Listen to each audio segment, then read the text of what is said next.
જય દ્વારકાધીશ. કેમ છો બધા? મજામાં?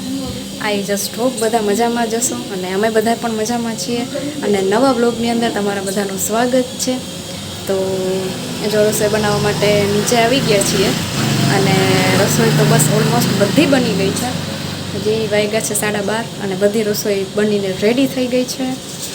હા, અને આજે હું શોર્ટ્સ અપલોડ કરવાની છું ભરેલા રીંગણા બટેટાની રેસીપીવાળી. તો જોજો બધા. અને જોઈએ હવે હિરલ ને મમ્મી ને હેતાર્થ ને બધા શું કરે છે, મળીએ ને બધાને. તો હિરલ કંઈક પ્લેટ રેડી કરે છે. શું રેડી કરો છો હિરલ તમે? ભૂખ લાગી ને તો જમી લો, પછી હેતાર્થને જમાડવાનું જ રહીએ. ઓકે, શું બનાવ્યું છે આજે? રોટલી, ચણાનું શાક અને દાળ છે અને ભાત પણ બનાવ્યા છે.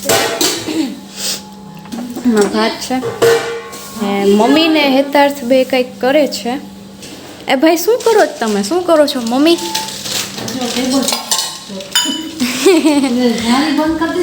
મમ્મા કેમ ખવાય લે? હા, એ તો એ ટકી છે. હા, પછી તાર ગરબા કેમ રમાય? ગરબા કેમ રમાય તા? ગરબા હા, ડાન્સ કેમ કરાય? ડાન્સ પછી તારો કાન ક્યાં? હા, પછી નાક ક્યાં તારું? ઝીણકુક નાક ક્યાં? ઝુંઝુડી આવે. ઝુંઝુડી કેમ આવે? ઝુંઝુડી કેમ આવે? હે? તો શું કરો છો મમ્મી તમે? હા, ઓલું રજાઈનું પછી શું થયું? કવરનું કવર નથી, ટાઈમ ન વેડો. કાલે થશે. જય શ્રી કૃષ્ણ બધાયને. કેમ મજામાં? કવરમાં થશે કાલ પરમદી. આમાં તો ટાઈમ જ નથી મળતો. ત્યારે દિવસ તોરા થઈ ગયા. શિયાળાનો દિવસ દી હોય તરત ખાંડ પડી જાય. એ ખાઈ દે. એમાં આપણા ભાઈ થોડાક વાયલા ભાઈમાંથી ટાઈમ કાઢવાનો હોય.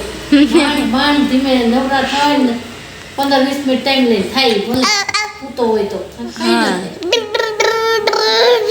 ઓહો, તો મેં આ મસ્ત ટી શર્ટ પહેરેલું છે, એકદમ જાડું ને એવું શિયાળા માટે સ્પેશિયલ. તો મમ્મી પપ્પાની હરિદ્વાર ગયા હતા ને, ત્યાંથી મારા હિરલ માટે લેવા હતા ને. એક પર્પલ છે, એક છે મસ્ત બ્લેક કલરનું. એ જ્યારે પહેરશું ત્યારે બતાવીશ. એ મારું હિરલનું કયું છે એ ખબર નથી, અમે બે પહેરીએ. ક્યાં કપડાં એના છે, ક્યાં કપડાં મારા છે એ નથી ખબર. એટલે એવું છે. તો મસ્ત ટી શર્ટ છે, જો અહીંયાથી સ્ટોન વાળું મસ્ત નેટ વાળું ને. તો અમે જમી કરીને ફ્રી થઈ ગયા છીએ અને બસ જો હવે બેઠા છીએ નીચે. અનુપમા ચાલુ છે સિરિયલ. અને હવે જે છે અમારે હિરલના રૂમનું છે ને, હવે હિરલ મેકઓવર કરે છે. તો એના માટે ઘણી બધી પ્રોડક્ટ, તો હિરલના રૂમ માટે ઘણી બધી ડેકોરેટિવ આઇટમ અમે ઓર્ડર કરેલી છે. તો જોઈએ હવે અત્યારે એક પાર્સલ અમે રિસીવ થઈ ગયું છે. તો જોઈએ કે હવે એમાં છે શું. એકચ્યુઅલી મેં પણ આમ જોયું હતું ફોટામાં, પણ હવે તો આવ્યું છે. એટલે ચલો હવે અનબોક્સિંગ કરીએ આપણે.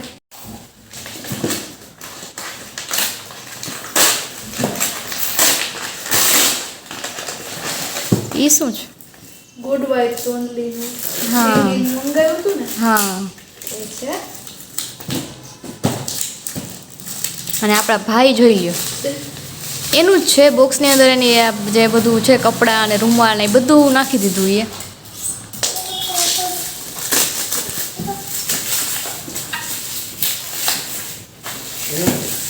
નહીં ડેકોરેટિવ. તો બતાવજો. હા,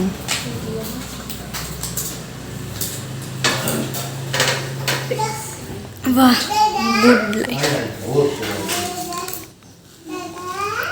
બહુ સરસ. હા, ને હિરલના રૂમમાં આપણે ટીંગ લટકાવવાનું છે. સરસ.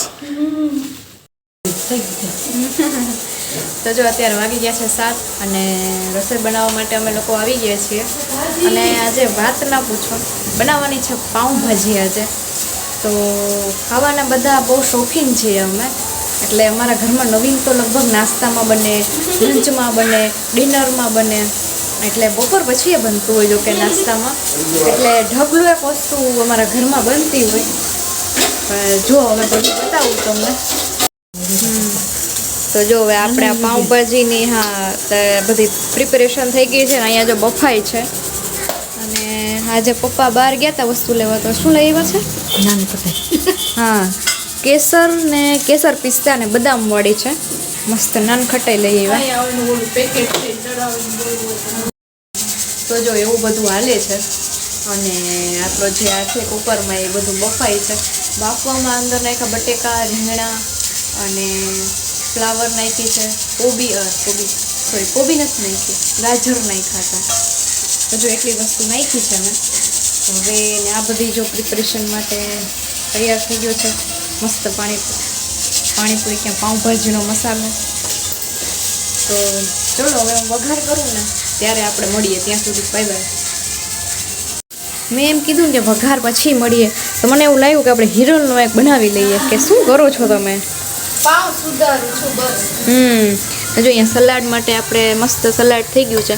અહીંયા જો એટલું માખણ છે, મસ્ત ગરમ માખણ, મસાલાવાળા શેક. મસ્ત એકદમ તીખી ને તમતમતી જે આપણી ભાજી છે એ બની ગઈ છે. અને મસ્ત હેતાર્થની છે એ હળદર મીઠાવાળી અને ગરમ મસાલો અને પાઉંભાજીવાળી છે. એની અલગ કાઢી લીધી હતી, અને મરચાં પાવડરવાળીને એવી ન દેવી. તો હેતાર્થની ભાજી છે એ થોડી મોરી છે અને એ કાઢી લીધી છે. અને જો અમારી છે એકદમ સ્પાઇસી બનાવી છે. અને બસ એવું ચાલે છે. અને હવે ડાયરેક્ટ જમવા ટાઈમે આપણે મળશું ત્યાં.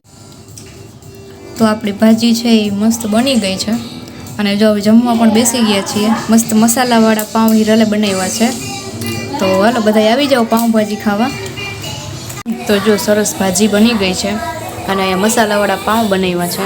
અહીંયા સલાડ છે ને મસ્ત માખણ છે આમાં. ને જો આપણે આ ઘઉંના બનાવેલા પાપડ છે, ખીચીના પાપડ. શું તો અમે જમીને ફ્રી થઈ ગયા છીએ. અને બસ હવે હું ઉપર આવી ગઈ છું બેડરૂમમાં. અને જો હેતાર્થે જમી લીધું છે. હેતાર્થ હાય કર દે. હા. તો આ બ્લોગને આપણે અહીંયા જ એન્ડ કરી દઈએ અને મળીએ કાલે નવા બીજા બ્લોગની અંદર. ત્યાં સુધી જય દ્વારકાધીશ. અને ચેનલ પર નવા હોય તો ચેનલને લાઇક, શેર અને સબસ્ક્રાઈબ કરવાનું ભૂલતા નહીં. તો જય દ્વારકાધીશ અને નવા બ્લોગ